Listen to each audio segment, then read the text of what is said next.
Yan po, medyo madamo pa siya. Ito po yung ating mga tanim na niyog. Yan po.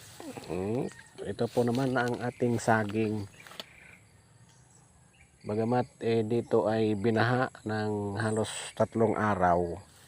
Sa awa naman ng Diyos ay hindi naman sila nadali ng baha. Yung iba nating tinanim, medyo maliliit pa siya. Yan ang tinatawag na habang nabubuhay ay pwede nating antayin. Kapag lumaki ang niyog na ito ay malaking pakinabang sa akin or kahit sinong mga nagtatanim. Ang magbubunga po ito ay 10 taon or 8, mga ganyan. Pag nakabunga na ito, mga idol, ay malaki ng tulong. Pag ginusi ho natin siya ng 1 taon or 1 buwan, pag nagbunga na siya, umpisa ng bunga, umpisa ng bunga niya, pag 1 buwan, yung laya na, yung kanya bunga, pag ginusa natin siya ng hindi naman podpod or hindi naman naubos yung timbangan kasi yan pag hindi natin naubos 1 buwan, 2 buwan, pwede naman ulit tayo maggusi. Ganun po yung nyug. Ito, may mga tanim pa tayo ditong talbos ng kamuting kahoy. Bagamat binaha siya, mga idol, kaya parang nahiga yung puno ng kamuting kahoy. Yan yung iba nating mga tanim. Yan, mayroon tayong kalamansi. Mayroon tayo ditong niyog. Yan, kalamansi. Halo-halo yung tanim natin dito. Yan po, kalamansi. Tapos naman dito sa may ilog, mayroon naman tayo ditong nipa. Yan. Nipa po yung tinatawag na pampawid. Pangbubong sa may mga bahay. Kapag ganyan ho yung ating pawid, mapresko. Bagamat ito'y madamo-damo pa rin dito sa may isa banda rito. Ayan ho. Yan yung ating medyo madamo. Ito pa yung iba nating tanim. Maliit pa. Mga niyog. Yan po. Pag nakataas naman to, pag lumaki na yung mga niyog, hindi na natin makikita itong mga damo na itong ganito kakapal. Yan yung ating saging. Halo-halo po yung tanim natin.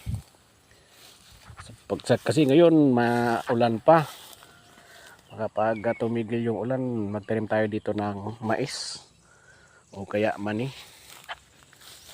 Yan yung ating mga tanim. Hanggang doon may tanim tayo. Yan. Medyo madamo nga lang.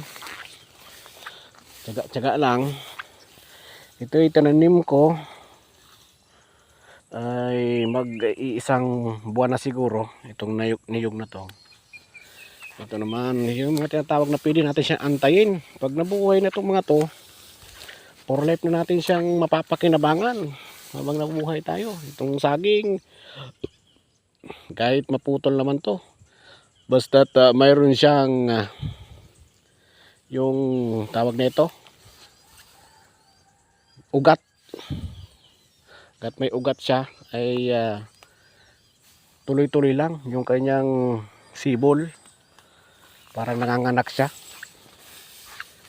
Ito yung iba pa nating mga tanim. Medyo ito yung mga tanim natin. Pero hindi tayo makukuha ditong pako na ginugulay. May mga natong din dito na tinatawag naming suraw. Kumbaga yan yung mga hindi naman tinatayim nating na nabubuhay lang. Itong mga natong na to. Or gabi. Gabi siya, Tagalog. Ito naman. Yan, mayroon pa tayo dito. Yan yung ating mga tanim. Medyo maliliit pa. kitang kita pa yung mga damo. Bagamat pag ito ay lumaki ay mawawala na itong mga damo na to. Kasi busy pa tayo sa ating trabaho. Minsan lang tayo pumupunta rito sa farm. Parang mayaman lang, no? Farm. Ito yung ating iba pa nating mga niyog. Yan, may niyog, may saging na pwedeng antayin habang nagtatrabaho tayo. Yan, mga saging. Itong saging pala natin, saba. Saba yan, mga saba. Yan, yung ninaan pa natin. Yan, tapos mayroon pa tayo iba dito mga ano. Ito naman yung lokban, tinatawag na lokban. Yan, parang ano kung tingnan, kalamansi yung dahon. Yan muna, tour muna tayo sa ating maliit lang na farm.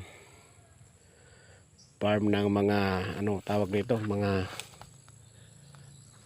tanim nating mga niyog. Dito, yan, kung makalamansi pa tayo dito. May santol tayo doon. Marami naman tayo makukuha dito sana. Kaya lang minsan na lang tayo pumunta rito. Kasi dito nung nakaraan bumaha 3 beses. Ano muna ang ating update.